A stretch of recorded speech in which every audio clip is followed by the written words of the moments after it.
Réveille ton bise, tin tin tin.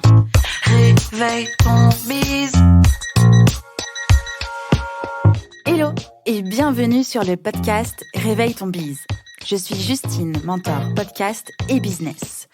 J'aide les entrepreneurs à développer un business qui leur ressemble grâce au Human Design et sans prospection grâce au podcast.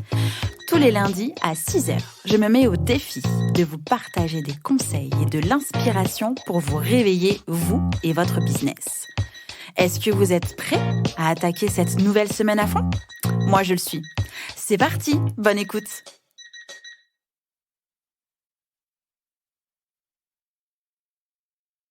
Salut Laure. Salut Justine. Comment tu vas ?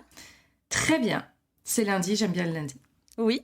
Eh bien écoute, c'est lundi, j'aime bien le lundi, mais j'aime d'autant plus celui-ci parce que tu es avec moi aujourd'hui dans le podcast, que tu étais sur ma wishlist depuis mais longtemps. Et puis te voilà, enfin, chez moi. Donc merci beaucoup. Bah écoute, avec grand plaisir, merci de l'invitation. Moi, ça me fait toujours bizarre qu'on me dise qu'on espérait m'avoir, mais je suis très reconnaissante pour ça. Donc merci beaucoup. Les fruits du succès. Ouh. Alors, sans plus attendre, est-ce que tu peux te présenter, s'il te plaît ? Oui, je m'appelle Laure Daudier, j'ai presque 37 ans, je suis maman de 2 enfants, je suis entrepreneur je suis à mon compte depuis 2017 et j'ai pris plus une voie entrepreneuriale que freelance depuis début 2021.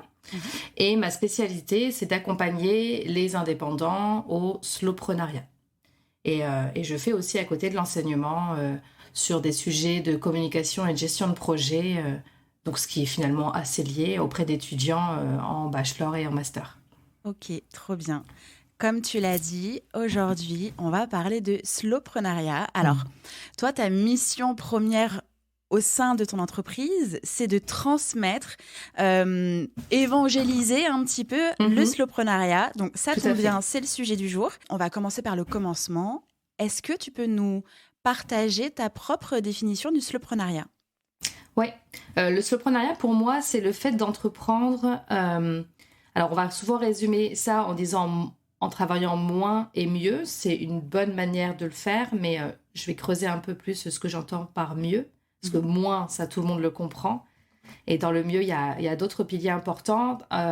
Travailler mieux, ça veut dire avec les bonnes actions, celles qui donnent des résultats et qui nous ressemblent, celles qui sont en accord avec notre propre manière de fonctionner. Moi, je suis... c'est un énorme pilier de mon travail, c'est amener les gens à prendre conscience de comment ils sont câblés et de faire en fonction et pas essayer de rentrer dans des moules qui leur conviennent pas.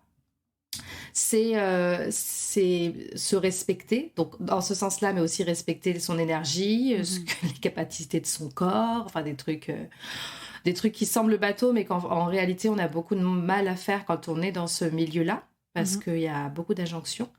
Et puis, c'est finalement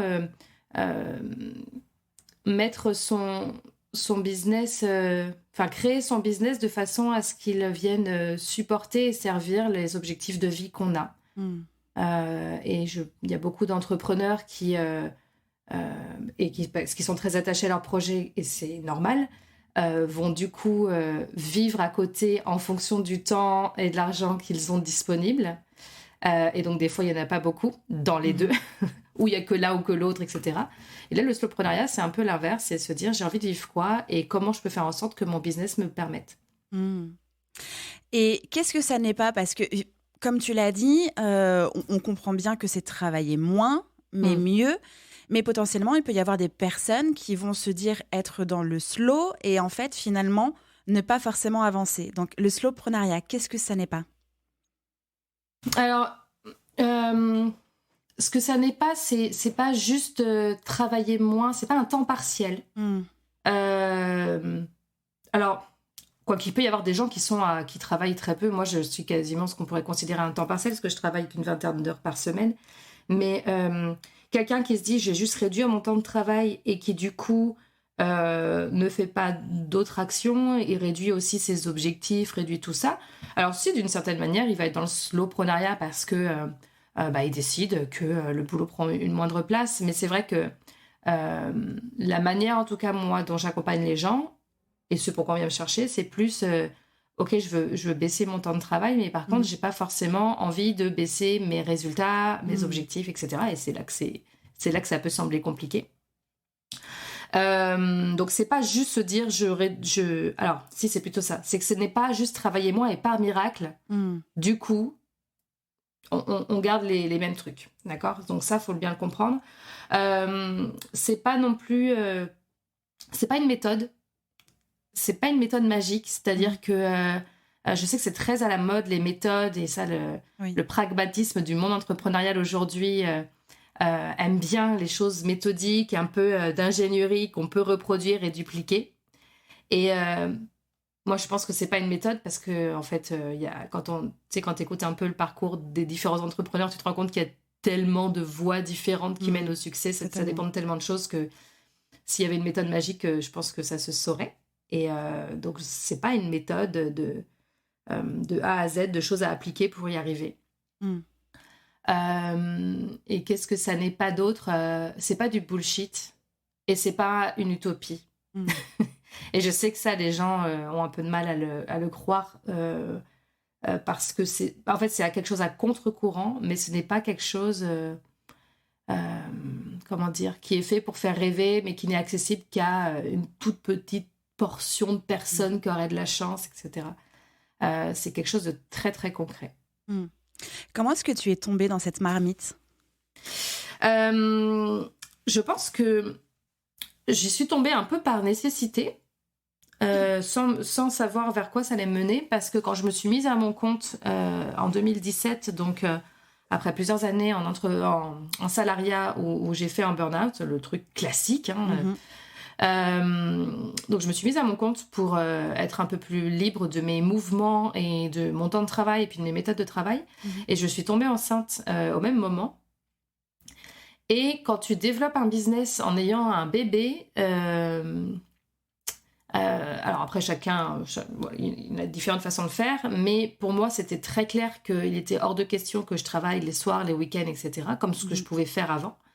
Et donc j'ai eu une première année de maternité et d'entrepreneuriat assez chaotique parce que justement je travaillais moins mais je travaillais pas encore mieux. Et donc forcément c'était un peu mieux quand j'étais en salariat, mais j'avais cette problématique mais j'arrive pas à tout faire, je suis à la bourre sur tout, j'ai l'impression de pas avancer, etc. Et donc assez naturellement j'ai commencé par simplifier un peu en me disant bon, mais de toute façon j'ai trop de choses, donc il faut que je simplifie, et à me rendre compte qu'en faisant ça, ça me donnait des meilleurs résultats. Donc là je me suis dit hey, il y a un truc. Et après j'ai entendu en 2020 une entrepreneure québécoise que j'apprécie beaucoup, Josiane Sarrazin-Côté, qui a nommé ce mot-là de slowpreneuriat.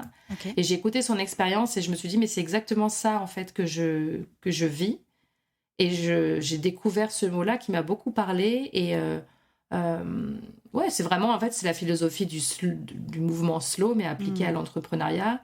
Et moi j'y ai vu j'y ai vu l'avenir en fait de l'entrepreneuriat. C'est-à-dire que je me suis dit mais de toute façon on est tellement dans un excès aujourd'hui que l'ordre naturel des choses, parce que la nature est bien faite et nous en faisons partie, même si on l'oublie des fois, c'est de se rééquilibrer. Et ouais, moi j'avais envie de faire partie de ceux qui faisaient partie des pionniers sur ce sujet-là. Je crois qu'en plus, il y a eu un déclic, notamment en 2020, d'avoir tous été confinés chez nous. Il y a eu un espèce de rouleau compresseur avec une vie en 2 temps où les salariés étaient totalement sur pause et les entrepreneurs, on s'est encore plus secoué l'oignon pour pouvoir encore plus avancer parce qu'il y avait une plus forte demande. Et en fait, cette vie en 2 temps, moi je l'ai bien vu. Mon entourage salarié ont vécu leur meilleure vie, de pouvoir tricoter, de pouvoir faire de la musique, de faire des apéros visio. Moi, à ce moment-là, c'était hardcore, en fait.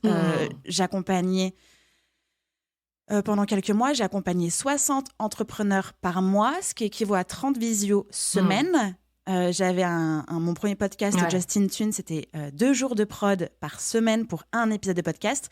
C'était du lundi au dimanche. J'étais dans un rouleau compresseur et je voyais tout le monde vivre leur meilleure vie. J'étais là, genre, mais attends, mais il n'y a pas un juste milieu, il y a pas quelque... Et en fait, je pense qu'on a été nombreux et nombreuses à avoir ce déclic-là de attends, qu'est-ce qui se passe là en fait il y en a qui ralentissent, nous on accélère et puis il y a eu l'après-confinement, on s'est dit non mais faut reprendre un rythme normal, mais vu qu'on a créé des incendies pour pouvoir répondre à cette potentielle demande très forte, en fait il a fallu être un peu dans le ralentissement, une espèce de déconstruction pour se dire ok, là ça allait plus vite que la musique, je suis où moi ? Je suis perdue. Où est-ce que je me retrouve dedans ? Ouais, il y en a beaucoup. Et puis, il y a aussi beaucoup d'entrepreneurs qui ont vu des opportunités de diversifier leur façon de faire. Donc, il y a cette espèce d'excitation de « Oh là là, tiens, si je digitalisais les choses, qu'est-ce que ça m'ouvre comme porte ?» Moi, à l'époque, je n'avais pas encore Maslow Boîte. Donc, je faisais encore de l'accompagnement freelance aux entreprises dans la com. Et moi, tu vois, mon confinement... Alors, j'avais quelques cours que je donnais en visio.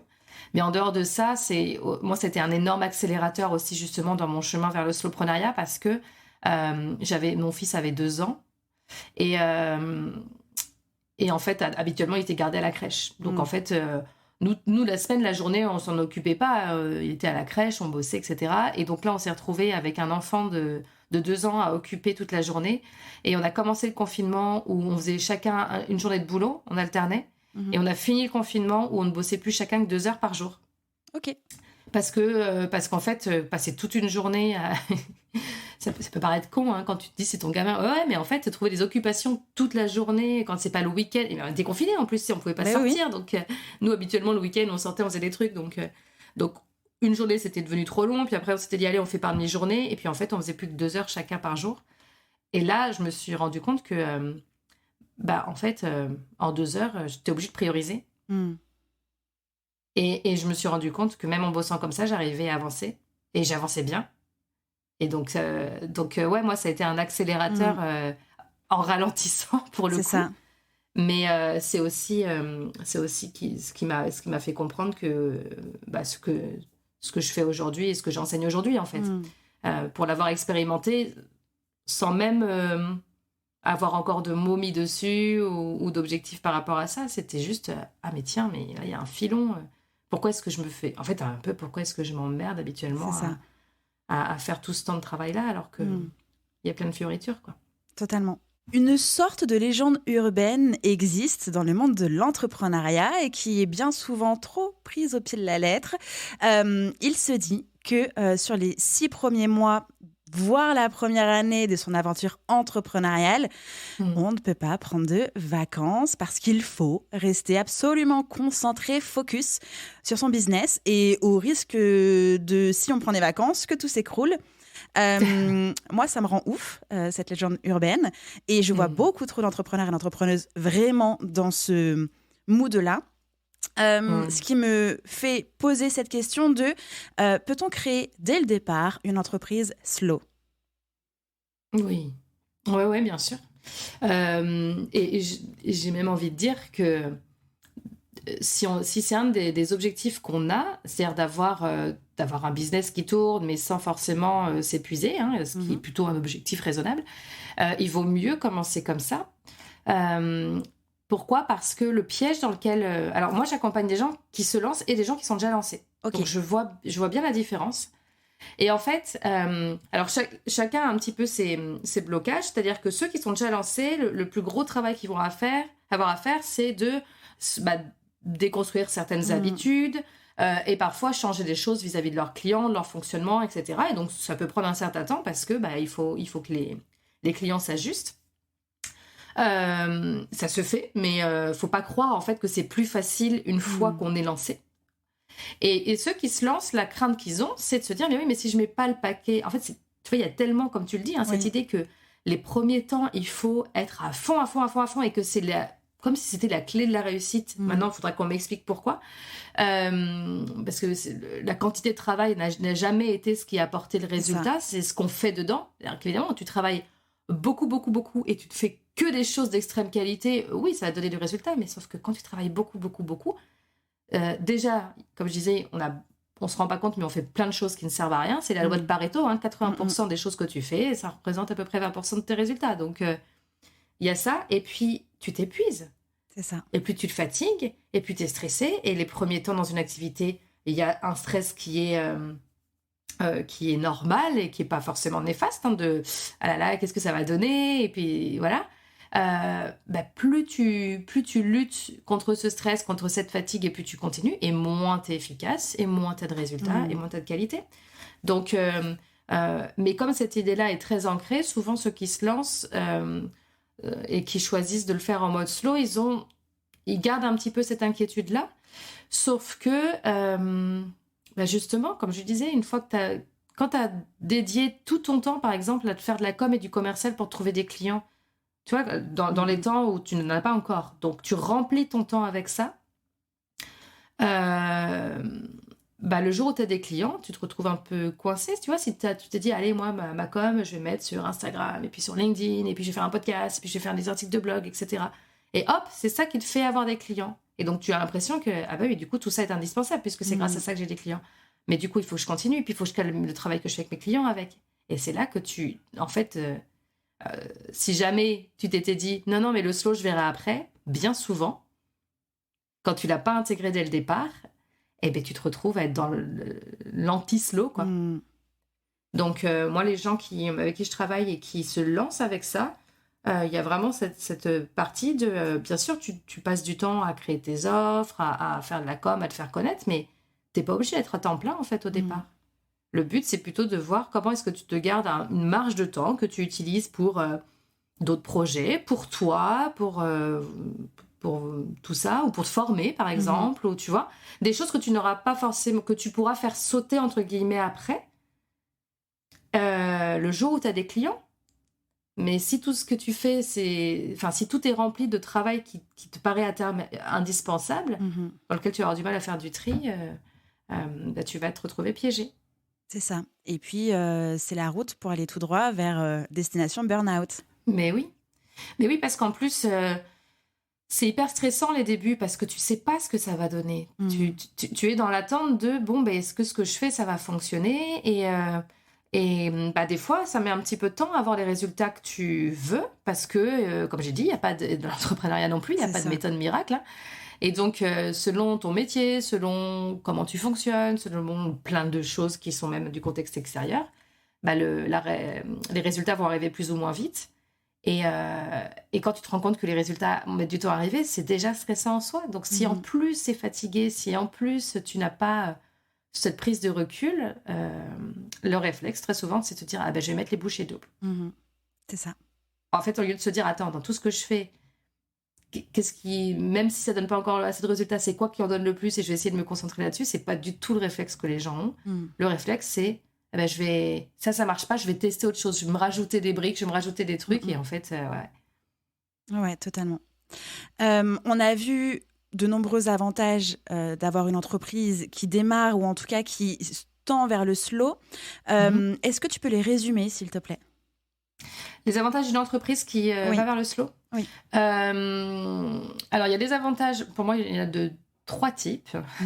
Il y a les avantages pour l'entrepreneur, les avantages pour ses clients et les avantages pour l'humanité. Tout simplement. Entièrement d'accord. Les avantages pour l'entrepreneur, c'est que il va pouvoir développer son business quand même, mais en se mettant au centre. Et se mettre au centre, ça veut dire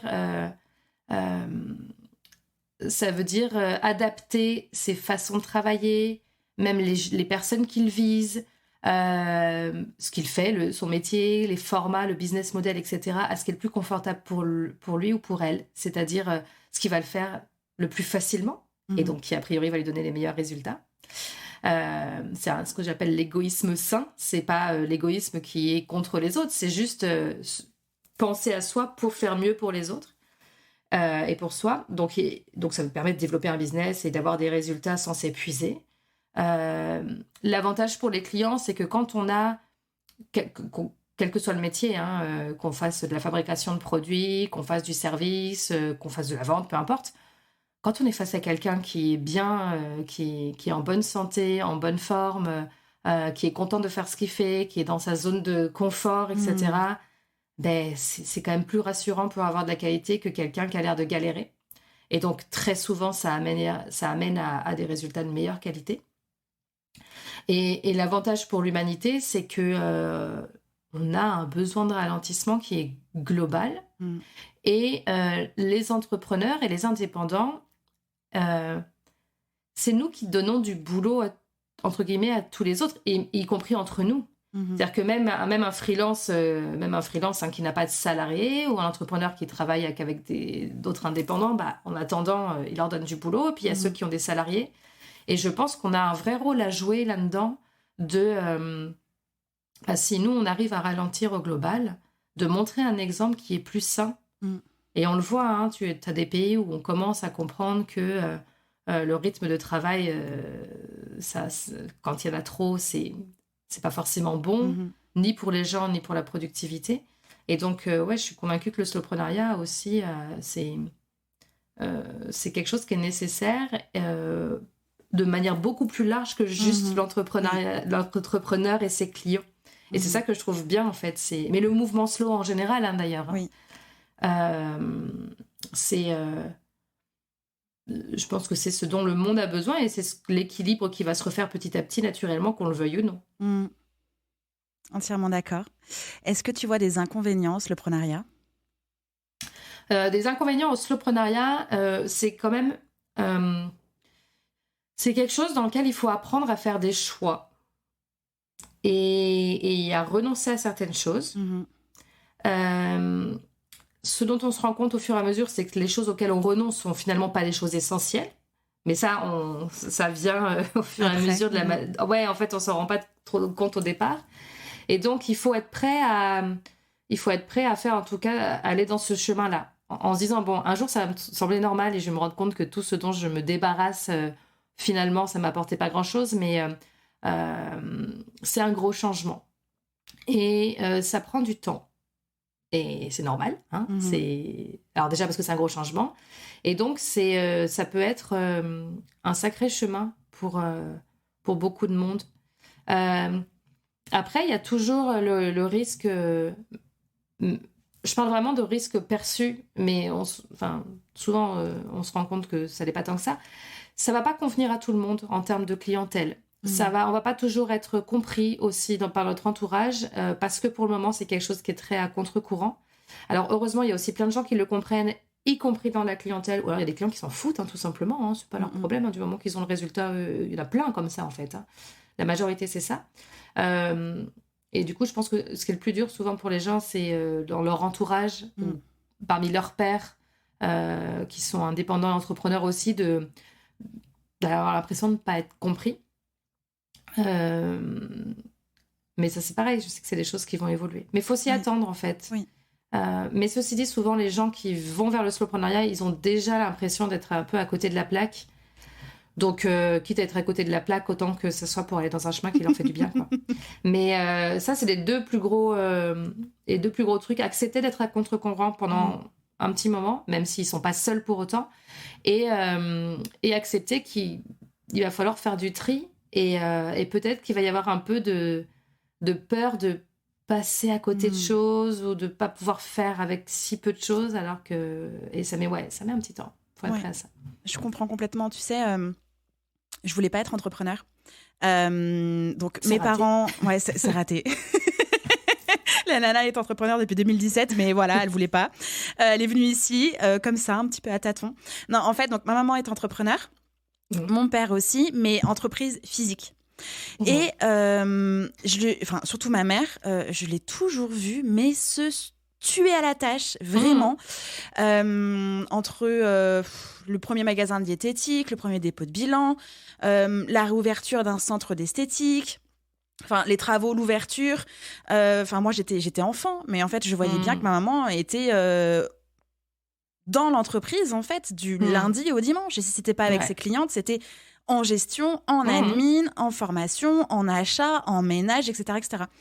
Et je me suis toujours dit, mais non, on peut pas faire ça, quoi. Je veux surtout pas faire ça. Et en fait, je suis arrivée naturellement à me mettre à mon compte, aussi parce que j'en pouvais plus des grosses entreprises, j'en pouvais plus d'être la petite main-d'œuvre, le petit maillon d'une grande chaîne que tu ne maîtrises pas, jetable aussi. Et j'étais là, genre, mais non, en fait, je veux pas ça non plus. Et au fur et à mesure, j'ai naturellement lancé mon entreprise, donc comme toi au départ en étant freelance, en social media management dans l'industrie musicale. Et puis, dès le départ, je me suis dit, OK, donc ça, je sais ce que je ne veux pas. Je vais faire, moi, mon propre truc, essayer de voir comment est-ce que j'ai réellement envie de travailler, avec qui est-ce que j'ai envie de travailler.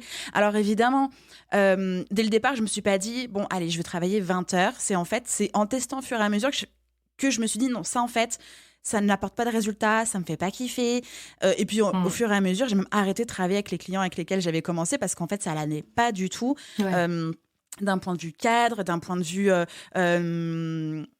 bienveillance, c'était un peu la tannée en fait au fur et à mesure. Et donc, j'ai fait pivoter mon entreprise aussi pour pouvoir travailler qu'avec des personnes que j'apprécie, avec lesquelles on se ressemble, on a les mêmes valeurs, on a envie d'avancer ensemble. Et donc ce qui était étonnant, c'est que je me suis rendu compte il n'y a pas longtemps qu'en fait je voulais pas du tout être entrepreneur, mais c'est parce que j'ai vu des entrepreneurs autour de moi, donc des personnes de ma famille travailler d'une certaine manière qui me convenait pas du tout, que j'ai construit mon entreprise. Alors, c'est pas parfait. Il y a des moments, si on retourne en 2020-2021, j'étais à 60 heures semaine parce que j'ai perdu le contrôle de mon temps. J'ai pas su dire non. J'étais en train de chercher ce que j'avais réellement envie de faire à nouveau. Enfin, j'étais en tâton et c'est depuis fin 2021 que c'est bon. Là, je suis repassée à... J'ai divisé mon temps de travail par 2. Je sais ce que je fais. Je sais où est-ce que je m'amuse. Je sais où est-ce que je m'amuse pas. Comment est-ce que je peux... les choses où je m'amuse pas, les faire un minima ou voire déléguer certaines choses. Mais j'ai retrouvé la passion, mais surtout de l'air en fait dans mon entreprise. Et je trouve que c'est excellent de savoir ce qu'on ne veut pas quand on débute. Bien sûr. Parce que c'est ce qui permet d'avoir une petite boussole. Mais on ne sait jamais tout de suite vraiment ce qu'on ne veut pas. C'est évidemment en avançant. Mais dès le départ, c'est important, je trouve.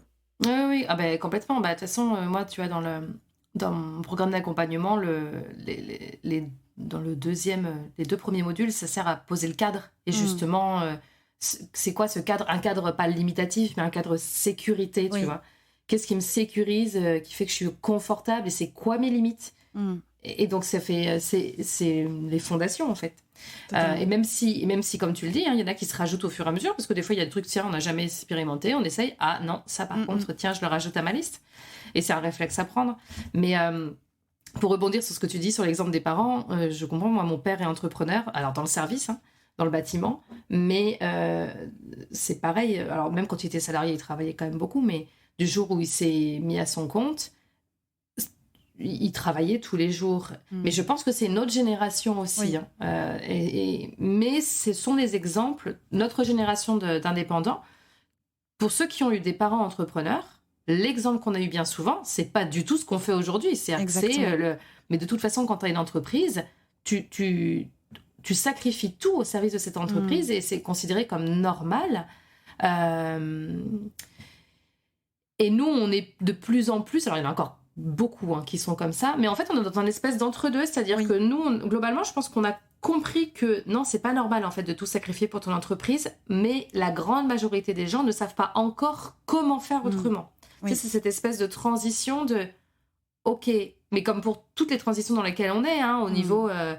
protection de l'environnement, des habitudes de ce qu'on fait au quotidien, sur comment manger mieux, enfin, tu vois, bien sûr. On est une génération où on a eu des grosses prises de conscience parce que l'humanité est arrivée dans des extrêmes. Donc, on était dans cette phase de « Ah, non, là, on a un peu abusé. » Donc, on sait que c'est pas bien, mais on ne sait pas encore trop comment faire mieux. Oui.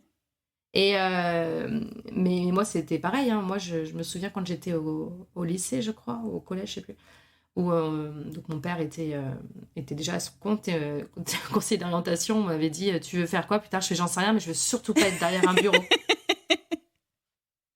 Moi, la dernière chose que je veux, c'est de bosser derrière un bureau. Tada.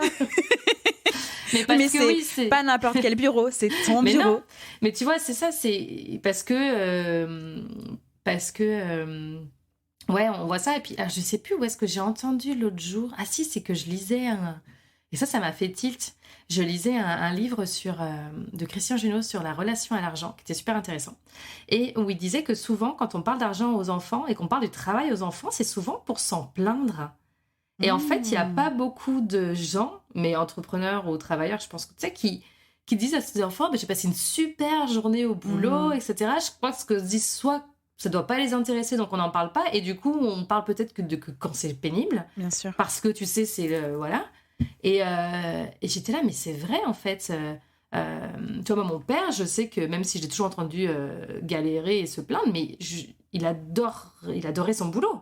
Mais c'est pas ça que j'entendais, quoi. Bien sûr.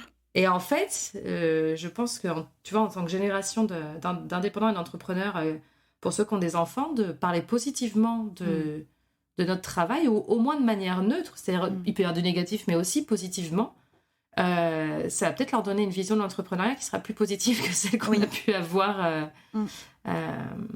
Parce que, bon, même si on s'épuise pas, même quand on s'épuise pas, qu'on travaille pas trop et qu'on entreprend, c'est l'entrepreneuriat, tout n'est pas tout rose et il peut y avoir des difficultés aussi. Donc, ouais, je m'étais dit, tiens, il faudrait que je parle aussi à mes gamins de à quel point j'ai de la chance de faire un boulot que j'aime, que j'ai choisi. Et mon mec est à son compte aussi. Donc, tu vois, si on parle que de ce qui est pénible, on risque de pas leur donner envie non plus, quoi. C'est ça. Mais tu sais, c'est pas peine perdue parce que donc, ma maman, elle a 56 ans, elle est toujours indépendante. Donc maintenant, elle a plus de grosses entreprises physiques, elle est psychanalyste. Elle a quand même son cabinet, tout ça. Elle organise des voyages, elle vient de terminer un livre. Elle fait quand même plein de choses. Ouais. Mais je vois qu'elle m'observe, qu'elle me demande des conseils. Alors, pas mon avis, mais des conseils pour justement optimiser, mieux travailler. Ouais. Et qu'en fait, finalement, elle arrive à rejoindre un peu l'entrepreneuriat plus sain, plus safe pour elle et de sortir des anciens schémas qu'elle avait avant, à tel point que je l'ai formée aussi à lancer son propre podcast, qu'elle a enfin accepté de déléguer la gestion de son site internet, le truc, elle s'arrachait les cheveux, elle m'appelait, elle était en cata, comment est-ce que je fais ça? Elle s'arrachait la tête pendant des journées, les week-ends, je disais, mais plaque l'affaire en fait, c'est pas ton truc, laisse tomber, il y a un moment donné, c'est pas là où tu dois être en fait. Donc je vois bien que même la génération avant nous regarde et se disent en fait finalement on peut aussi aller dans ce sens-là à leur rythme, et évidemment c'est un peu plus difficile de se défaire de leur schéma habituel, ils ont travaillé 35 ans, 40 ans de cette manière-là, mais c'est possible et ça c'est hyper encourageant en fait parce que du coup on peut donner l'exemple aux prochains, mais aussi à ceux qui sont déjà là depuis longtemps. Oui, mais complètement. C'est-à-dire qu'en fait, le côté générationnel, c'est juste que quand eux se sont développés, tout le monde faisait comme ça. C'est-à-dire que le postulat de base de quand tu te lances, c'est tu te mets à ton compte, ok, mais par contre, tu vas y bosser tous les jours. Et c'est normal. Et c'est comme ça qu'on fait. Et je dirais, c'est même au-delà de c'est comme ça qu'on réussit, c'est comme ça que ça doit se passer. Tu vois, c'est comme ça que ça fonctionne. Alors sinon, t'es à côté de la plaque, sinon tu fais pas partie du truc, etc. Et donc là, je pense qu'en voyant et en constatant que notre génération, on arrive à développer des business qui fonctionnent en travaillant moins, évidemment, ils doivent se dire, ah, tiens, en fait, il y a moyen de faire autrement. Et c'est logique qu'ils soient preneurs aussi. C'est-à-dire que même s'ils peuvent se dire, c'est bizarre. Puis c'est pas les mêmes outils aujourd'hui non plus. Enfin, il y a plein de choses qui ont évolué, c'est normal. Donc, ça m'étonne pas. Bon, moi, mon père, là, ça y est, il vient d'être à la retraite, hein, donc... Là, il lance l'eau, c'est bon.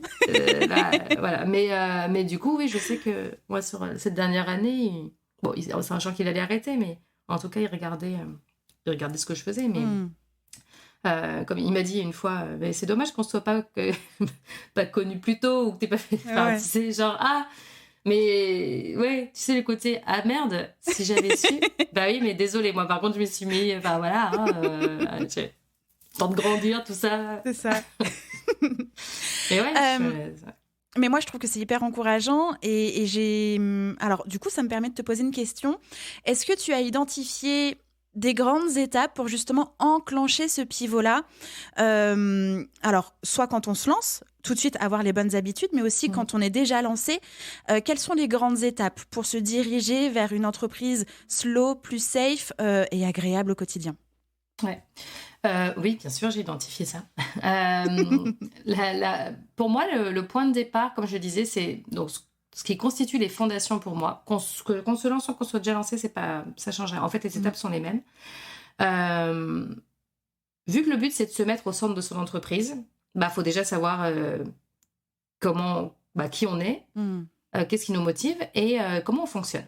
Donc, c'est vraiment de savoir quel est notre... donc, qu'est-ce qui nous motive? Moi, je travaille avec l'outil du pourquoi, avec la méthode de Simon Sinek, parce que je la trouve incroyable et ça fait un vrai fil rouge. En plus, c'est un super outil de communication. Enfin, ça, c'est...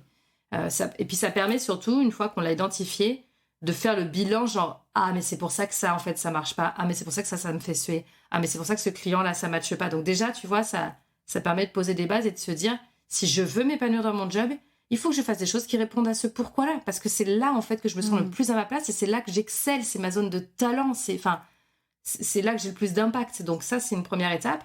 Après, comme je disais, faire un cadre sécurisant, et donc dedans tu mets tes objectifs aussi. C'est quoi tes objectifs de vie? T'as envie de vivre quoi? Et comment est-ce que du coup ton business il peut te permettre d'arriver à ça?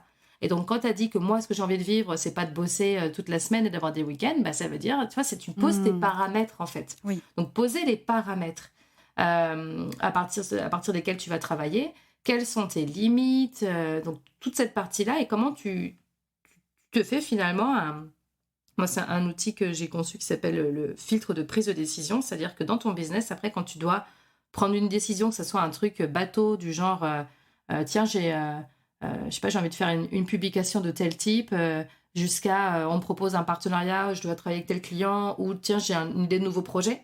Vraiment, toutes les décisions, les passer à travers ce filtre. Pour toujours s'assurer que ça va bien te laisser au centre et que tu y trouves ton intérêt. Et après... il y a un gros travail à faire, je pense, pour beaucoup sur le business model, le format sous lequel on travaille, à quel prix on se fait payer, avec qui on travaille, tout cet aspect-là. Bien comprendre son mode de fonctionnement aussi, donc ça je l'ai dit avant. Et du coup, une fois qu'on a tout ça, c'est il y a le cœur de métier, donc chacun fait son cœur de métier, et c'est pas souvent là-dessus qu'on perd du temps, qu'on s'épuise et quoi que ce soit. Une fois qu'on a bien optimisé son modèle d'affaires, parce que des fois il peut y avoir ça, tu vois, par exemple quelqu'un qui fait des sessions individuelles ou du groupe ou de la vente ou du service, enfin il y a plein de manières de faire son métier, et donc bien identifier ça. Et après c'est comment je vends, comment je trouve des clients, comment je communique avec eux, comment je communique avec mes prospects, comment je me fais connaître, et adapter tout ce gros bloc, cette grosse casquette à qui on est et encore une fois à comment on fonctionne. Donc en fait c'est un peu le fil rouge, c'est quoi moi ce qui m'anime, c'est comment je suis câblée, comment est-ce que qu'est-ce qui est facile pour moi, qu'est-ce qui l'est pas, etc. Et d'adapter tout ce volet commercial, marketing, communication à ça pour que ça soit plus fluide, enfin toujours de la même façon, pour que ça soit plus simple et que ça donne de meilleurs résultats. Et après, l'étape d'après, c'est de faire de la Marie Kondo de son business. C'est-à-dire que déjà quand on fait ces étapes-là, il y a un tri qui commence à se faire, et puis une fois qu'il y a ce premier tri qui est fait, c'est vraiment se poser pour faire un tri et aller sur quelque chose de beaucoup plus essentialiste. Donc le but, c'est comment j'identifie ces 20% de choses que je fais qui donnent 80% des résultats et comment je me concentre dessus. Et ça c'est quelque chose qui peut prendre du temps aussi, et prendre cette habitude de, quand je fais une action pour mon business, est-ce que je sais quels objectifs ça sert? Oui. Est-ce que je fais le pont, ou est-ce que je le fais juste parce que, ah oui, tiens, pourquoi pas, ou ah oui, tiens, on m'a dit que, j'ai vu que. Et c'est comme ça qu'on se rajoute plein de choses qui ne servent à rien. Et en fait, c'est pas que c'est des choses inutiles dans l'absolu pour tout le monde. C'est juste que ça peut être inutile pour toi, pour ton business, pour tes objectifs. Et en fait, on a tellement tendance, comme je disais, à regarder ce que font les autres en essayant de faire la même chose parce que ça a marché pour eux, qu'on en oublie encore une fois, de se mettre au centre. C'est ça. Et de se demander, oui, ça a l'air très bien de se mettre sur TikTok, c'est une super... oui, apparemment, c'est le truc du moment, mais c'est quoi mes objectifs? Est-ce que me mettre sur TikTok, ça va déjà rentrer dans mon cadre? Est-ce que ça va me permettre de rejoindre quel objectif? Et s'il n'y en a pas, j'y vais pas, en fait. Parce que ça va être du temps, ça va être de l'énergie, et que si ça me permet d'atteindre aucun de mes objectifs, ça va pas m'aider à avoir des résultats. Et donc, je vais juste perdre du temps et de l'énergie. Tu vois? Et le dernier palier pour moi, assez opérationnel, c'est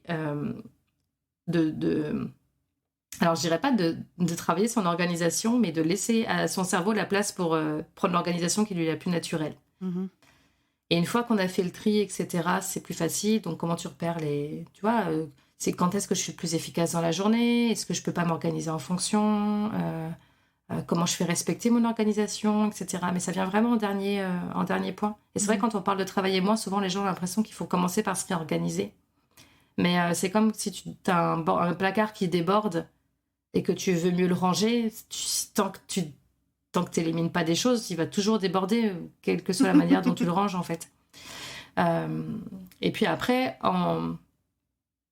comme c'est quelque chose à contre-courant, le slowprenariat, il y a une espèce de sujet mindset qui couvre tout ça et qui, au fur et à mesure, qu'il faut retravailler. Tu vois, il y a beaucoup de croyances à libérer. La croyance que, par exemple, pour réussir, il faut travailler beaucoup. Enfin, tu vois, rien que celle-là.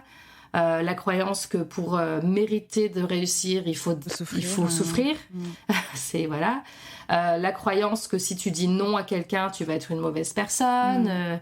La croyance que si tu te mets au centre de ton business, tu vas être vu comme quelqu'un d'égoïste, égocentrique, et puis qui va attirer personne. En fait, donc, en fait, ça, c'est vraiment très transversal, et puis c'est un chemin qui ne s'arrête jamais. Mais ouais, les grandes étapes, pour moi, c'est ça. Ok. Est-ce que tu as justement des ressources, des livres, je sais pas, des vidéos, des podcasts, des trucs justement à nous partager, en fait, aujourd'hui, tout simplement? Alors, il y en a plusieurs. Il y en a que je produis moi, et puis il y en a que je produis pas moi. Dans ceux que je produis pas moi, un livre qui a été hyper impactant pour moi, c'est Essentialisme de Greg McKeown, je crois. Oui. Je crois que c'est lui, ouais. Je retiens rarement les noms des auteurs, hein. C'est con, mais voilà. Qui a été...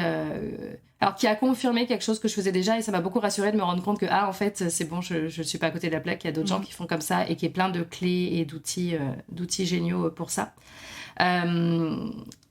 Et après, moi, dans les podcasts que j'écoute, il y a celui de Josiane Sarrazin-Côté. Alors, les épisodes datent un peu, mais elle en a pas mal. Elle en a notamment sur le slowprenariat qui date de 2020, mais qui est toujours, qui peut toujours être d'actualité. Sachant qu'elle explique comment elle a sauvé son entreprise grâce au slowprenariat. Donc, moi, je trouve que c'est plutôt intéressant de voir ça. J'aime beaucoup aussi ce que fait Geneviève Gauvin. Donc, c'est à son ancien podcast Les Vraies Affaires, et puis le nouveau Effronté, il y a un pivot aussi, et qui est orienté vers l'émancipation et la prise de pouvoir des femmes, mais je pense qu'il va y avoir plein de clés aussi dedans. Mais dans tout son ancien podcast aussi, c'est intéressant. Donc ça, c'est des ressources dont moi, je me nourris beaucoup. Après, moi, je me nourris beaucoup aussi de lectures qui ne sont pas directement d'entrepreneuriat, mais qui sont liées au féminin. Alors, je ne m'adresse pas forcément qu'aux femmes, mais il se trouve que 99% de ma clientèle est féminine.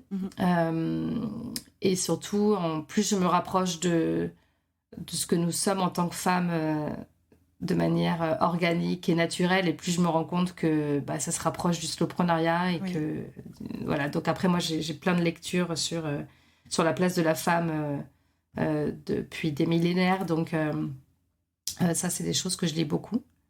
Donc ça, c'est pour les ressources externes. Et après, moi, j'ai mon podcast Ouf, dans lequel je partage pas mal de clés. Alors, il n'y a pas 8000 épisodes, parce que je fais 1 ou 2 épisodes par mois en fonction de l'inspiration.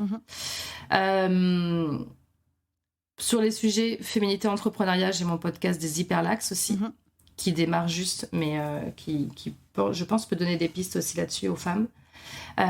Et après, moi, j'ai des outils. J'ai une masterclass qui explique ce qu'est le slowprenariat et comment c'est possible, comment ça peut marcher cette affaire-là, comment c'est possible qu'on puisse faire plus en ne faisant moins. J'ai un quiz qui permet de voir son profil entrepreneurial, justement pour voir un peu comment on est câblé et comprendre qu'on n'est pas un ovni. Donc il y a ces 2 outils-là qui permettent de s'introduire à ça. Et puis après, pour ceux qui veulent aller plus loin, il faut regarder mes offres d'accompagnement, soit en workshop très court, soit après sur mon programme d'accompagnement plus complet, Là, c'est vraiment pour les personnes qui se disent, OK, j'ai envie de ça, mais par contre, je sais pas du tout comment faire. Je voudrais réussir dans le slow. Donc là, c'est un programme d'accompagnement qui est plus, qui se fait au rythme de la personne, mais qui est plus long. Ok. Toutes les ressources seront évidemment en description de cet épisode. Et j'aimerais rajouter un livre, notamment sur la place de la femme, mais plutôt sur le féminisme en tant que tel. Futur de Lorraine Bastide qui je l'ai pas vu, ouais. Elle est géniale. Je l'ai pas lu, mais je l'ai vu l'autre jour, j'ai failli le prendre. Il est absolument génial. Comment le féminisme peut changer le monde, rien que ça. Et effectivement, notamment sur la 5e partie, on parle de la nature, des liens entre les humains et la nature, et de comment le capitalisme et le patriarcat a juste... Et le patriarcat voilà, a mis un coup de pied à cette histoire que nous sommes tous en lien, tous et toutes en lien avec le vivant, et comment est-ce que le vivant peut nous permettre du coup d'avoir une vie plus saine, plus safe. Et ça permet aussi, sous-jacent, d'être en conscience. Alors, je ne suis pas en mode chez père, mais vraiment d'être en conscience de ce qui nous entoure et en lien avec ce qui nous entoure. Mais tu vois, en fait, on ne devrait pas se considérer comme... avoir peur d'être considéré comme quelqu'un de perché quand on parle du fait qu'on fait partie de la nature et qu'on est en lien avec la nature, etc. Et on en est venu à se dire oh là là, c'est un peu perché. Non, mais en fait, pendant des millénaires, en fait, on a passé plus de temps à être en lien. Faut pas oublier que le summum de notre société qui s'est complètement déraciné, c'est une centaine d'années. Hein. Ouais. C'est pas...